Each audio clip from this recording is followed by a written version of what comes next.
అడవిని కాపాడే forest officer. ఈ మాట వినగానే మన కళ్ల ముందు ఒక రకమైన చిత్రం మెదులుతుంది కదా. కాని ఆ యూనిఫాం వెనుక, ఆ ఉద్యోగం వెనక ఉన్న అసలు కథే వేరు. వాళ్ల కంటికి కనిపించని పోరాటం గురించి ఈరోజు మనం లోతుగా చర్చిద్దాం.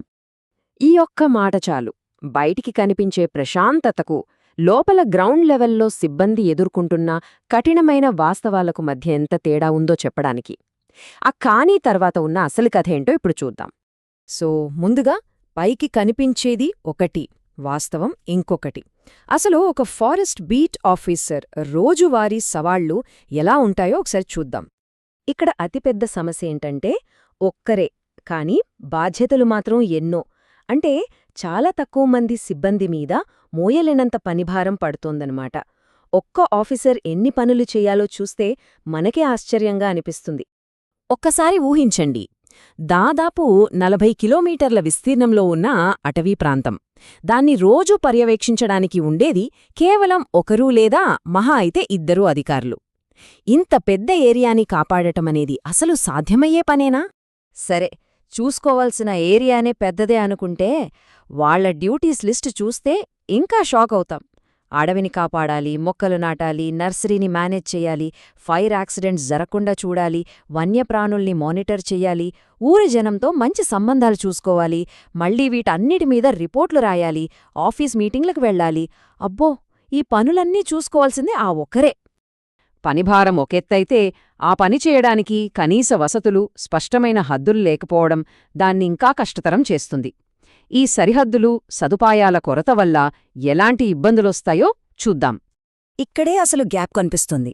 ఒకవైపు మనం టెక్నాలజీలో ఎంతో ముందుకెళ్తున్నాం, కాని అక్కడ ఇప్పటికీ పాతకాలం నాటి పేపర్ మ్యాప్లు ఎక్కడున్నాయో కూడా సరిగ్గా తెలియని సరిహద్దు రాళ్లమీద ఆధారపడుతున్నారు. దీనివల్ల లోకల్ జనంతో తరచుగా గొడవలొస్తున్నాయి.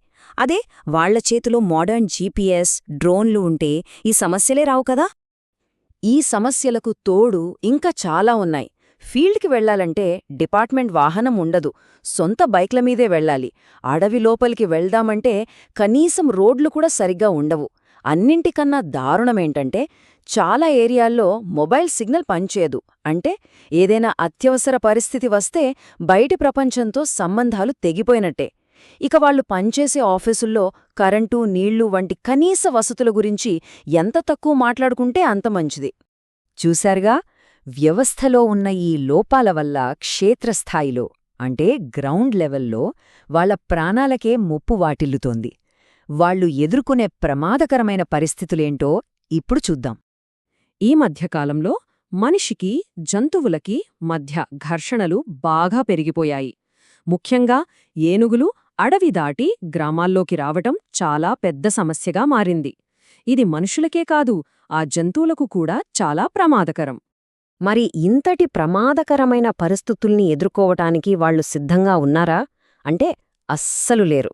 వాళ్ల దగ్గర సరైన శిక్షణ పొందిన టీమ్స్ లేవు, అడవి ఏనుగుల్ని కంట్రోల్ చేసే కుంకీ ఏనుగులు సరిపడాలేవు, కనీసం వాటిని ట్రాక్ చేయడానికి అవసరమైన పరికరాలు కూడా వాళ్ల దగ్గర ఉండవు. అయినా సరే వాళ్లే ముందుండి పోరాడాలి. ఏనుగుల సమస్య ఒకటైతే ఇక ఫైర్ సీజనొస్తే పరిస్థితి ఇంకా దారుణంగా ఉంటుంది. వేసవిలో అడవిలో మంటలంటుకున్నప్పుడు ఉన్నది చాలా తక్కువ సిబ్బంది. సో వాళ్లు చాలాసార్లు ఆ మంటల్ని ఆపడానికి గ్రామస్తుల సహాయంపైనే ఆధారపడాల్సి వస్తుంది. అంటే అధికారిక వనరులు ఎంత తక్కువగా ఉన్నాయో మనం అర్థం చేసుకోవచ్చు. సరే, ఇప్పటిదాకా సమస్యల గురించే మాట్లాడుకున్నాం. మరి పరిష్కారాలేంటి? ఇక్కడ ఒక్కరో ఇద్దరు కష్టపడితే సరిపోదు. మార్పు అనేది మొత్తం సిస్టంలోనే రావాలి. ఈ ఒక్క వాక్యం చాలు మొత్తం పరిస్థితిని అర్థం చేసుకోడానికి. అసలు సమస్య ఏ ఒక్క వ్యక్తితోనో వాళ్ల పనితీరుతోనో కాదు. సిస్టం మారనంత కాలం వాళ్ల పోరాటం ఇలాగే కొనసాగుతూ ఉంటుంది. అయితే ఆ మార్పు ఎలా సాధ్యం? ఇక్కడ కొన్ని ప్రాక్టికల్ సొల్యూషన్స్ ఉన్నాయి. ముందుగా సిబ్బందిని పెంచాలి. వాళ్ల చేతికి జీపీఎస్, డ్రోన్స్ లాంటి ఆధునిక పరికరాలు ఇవ్వాలి. ఒక్కొక్కరి మీద భారం తగ్గడానికి బీటేరియాల సైజును తగ్గించాలి. అలాగే ఆఫీసులు, రోడ్లు, క్వార్టర్స్ లాంటి మౌలిక సదుపాయాల్ని మెరుగుపరచాలి. ఇవన్నీ చేస్తేనే ఫారెస్ట్ డిపార్ట్మెంట్కు ఒక మంచి భవిష్యత్తుంటుంది.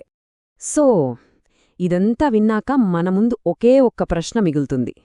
మన పర్యావరణం కోసం, మన భవిష్యత్తు కోసం అడవుల్ని కాపాడుతున్న వారికి మనమెలాంటి మద్దతివ్వాలి? ఒక్కసారి ఆలోచించండి.